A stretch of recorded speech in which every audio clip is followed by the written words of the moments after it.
Morning, welcome back to my channel. আজ রথযাত্রা, তোমাদের সকলকে জানাই রথযাত্রার শুভেচ্ছা। কে কে রথ টানতে যাবে আজকে, আর কে কে রথ দেখতে যাবে আমাকে জানিও। আমাদের শ্রীরামপুরের রথ ভীষণ বিখ্যাত।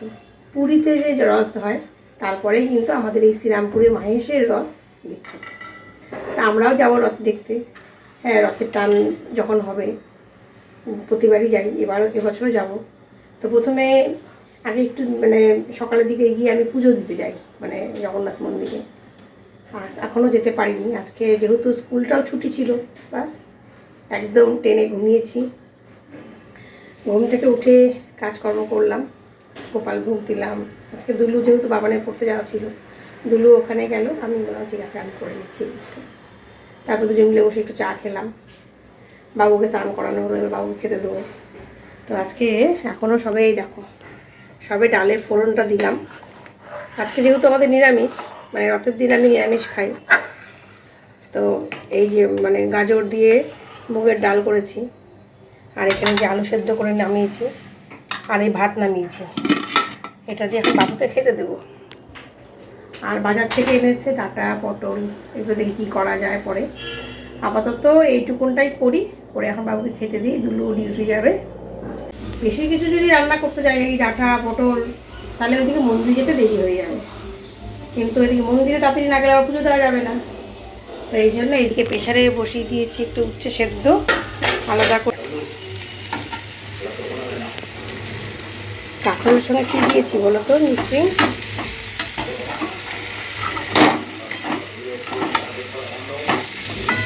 অল্প তেলে তো একটু ঢেকে ঢেকে ভাজতে হয়। আবার একটু আমি এটা ঢেকে দিলাম। কাঁকরোলের সঙ্গে একটু মিক্সিং দিয়েছি আলু। দেখলাম আলু ভাজা খুব তাড়াতাড়ি হয়, আর কাঁকরোলটা ঘরে ছিল, বাবানরা খেতে খুব ভালোবাসে।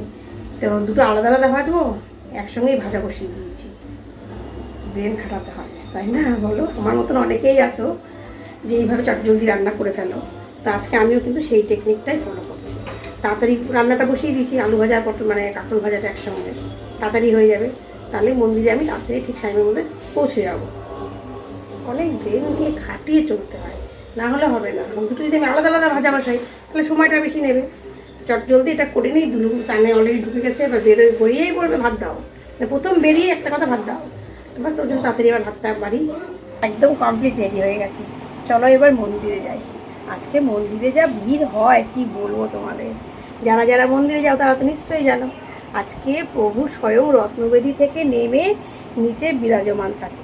সকলে নিজে হাতে মালা পরাতে পারে প্রভুকে, নিজে হাতে স্পর্শ করে প্রভুকে প্রণাম করতে পারে। এই জিনিসগুলো কিন্তু আজকেই সম্ভব, অন্যদিন কিন্তু আর হয় না।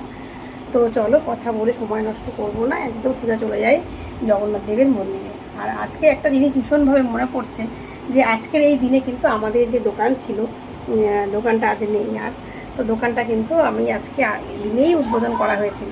আজকের দিনটা এত ভালো যে তোমরা সবাই জানো রথযাত্রাতে মানুষের গাছ লাগানো থেকে শুরু করে, গৃহপ্রবেশ থেকে শুরু করে, নতুন কিছু শুভারম্ভ থেকে শুরু করে কিন্তু আজকের দিনেই করা হয়।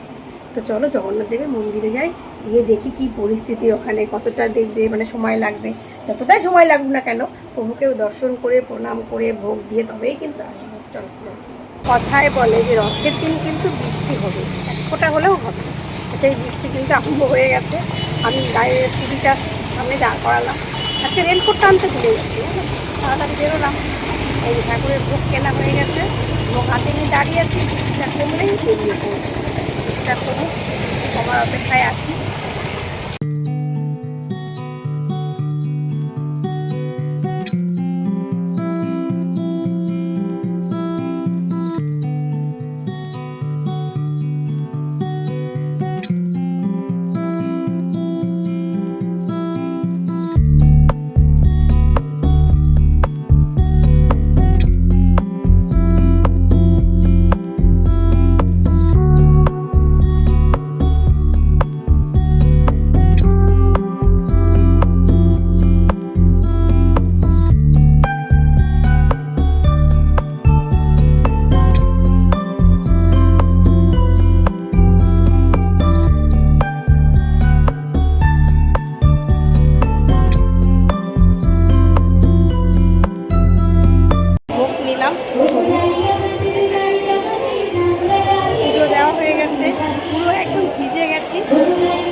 বৃষ্টিতে এতটাই ভিজেছি যে কি বলবো, মনে হচ্ছে সেই আজকে বৃষ্টিতে যখন স্কুটিটা চালিয়ে চালিয়ে আসছিলাম বাড়িতে, স্কুল লাইফের কথা মনে পড়ে গেছিলো। মানে স্কুলেও ঠিক আমি সাইকেল নিয়ে যেতাম, তো তখন যখন বৃষ্টি আসতো আমার সব বান্ধবীরা মিলে কিন্তু একই রকমভাবে ভিজতাম।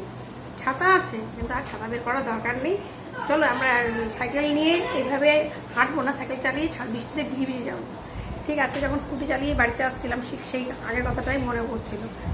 যাই হোক, বহুদিন পরে বৃষ্টিতে ভিজলাম, জানি না কি হবে। তো এবার খাবারটা খেয়ে নিয়ে গেছি আমি। ভাত, উচ্ছে সেদ্ধ, যে একটা কাঁচা লঙ্কা নিয়েছি, একটু তেল লবণ নিয়ে নিয়েছি, এটা একটু ডোলে মাখবো, ভাজা কাঁকরোল দিয়ে আলাদা ভাজা, আর এই গাজর দিয়ে ঘন করে ডাল, আর আছে টক দই। এই দিয়ে আজকে আমি দুপুরে এখন খাবো। খেয়ে নিয়ে তারপর রথ সাজাবো। বাবুর রথটা সাজানো হয়নি, খেয়ে নেই তারপর সাজাবো।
রথ কমপ্লিট হয়ে গেছে।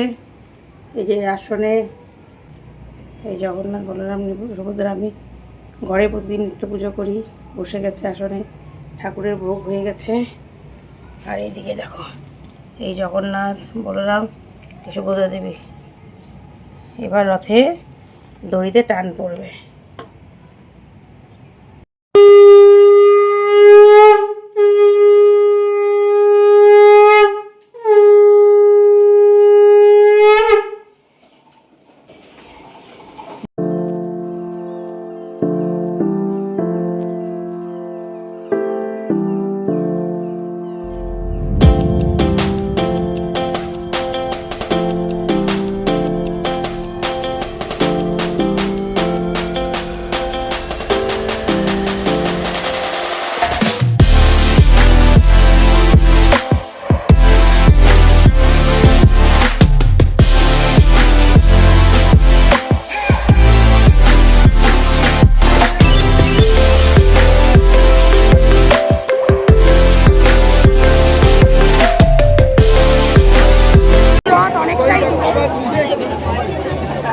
গাড়ির সামনে একটি গাড়ি রাখা আছে WB 16AE7250, গাড়িটা ইমিডিয়েট সরিয়ে দিন।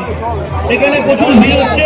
আমাদের গাড়ির সামনে জার্মান গাড়ি রাখা আছে WB 16AE7250, আপনি যদি শুনতে পান ইমিডিয়েট জয় জগন্নাথ,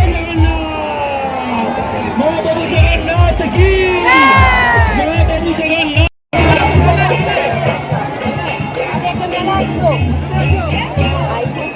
রথের দড়ি, তুমি যদি আমার বলার সময় শুনতে পাও, আমাদের তৃণমূল ছাত্র পরিষদের ক্যাম্পের সামনে এসে যোগাযোগ করো। বেলুর থেকে এসে শিল্পী চৌধুরী, তুমি যদি আমার বলার সময় শুনতে পাও, আমাদের তৃণমূল ছাত্র পরিষদের ক্যাম্পের এই দেখো মাসি।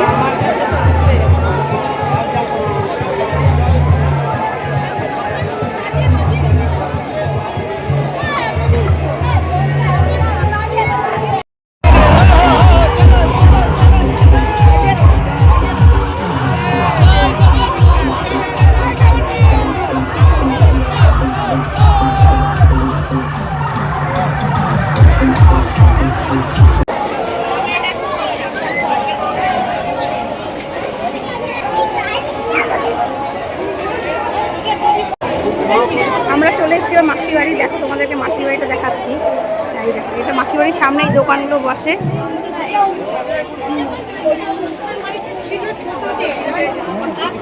মাসির বাড়ি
এই নিতে এসছে জিলেপির লাইন দেখো, জীবনে দেখিনি যে এরকম লাইন।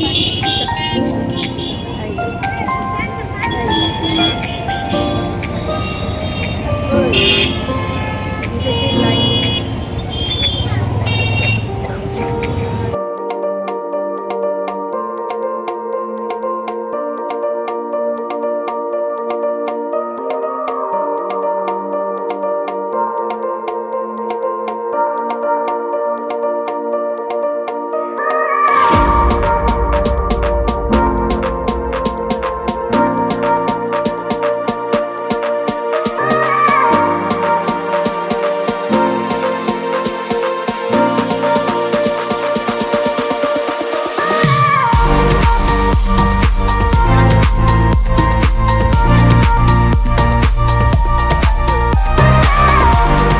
রথের মেলা ঘোরা কমপ্লিট হলো।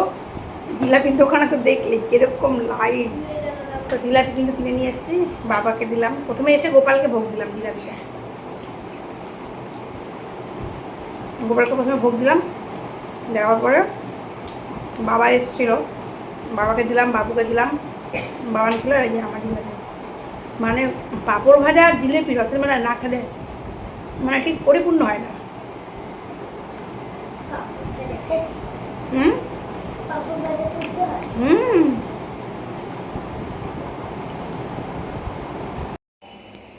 রান্নাঘরে এসে এই যে ভাত নামালাম, তো ডাল আছে, ডালটা পুরো একদম ঘন হয়ে গেছে। এই ডালটা আছে, আর এখানে এখন ভাজবো আলু। এই যে ঝিঝি আলু ভাজা কেটে নিয়েছি।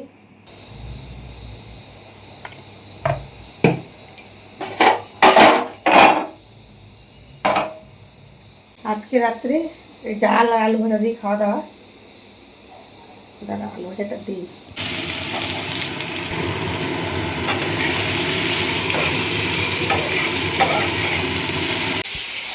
আলু ভাজাটা হোক, তারপর খাওয়া দাওয়া হবে।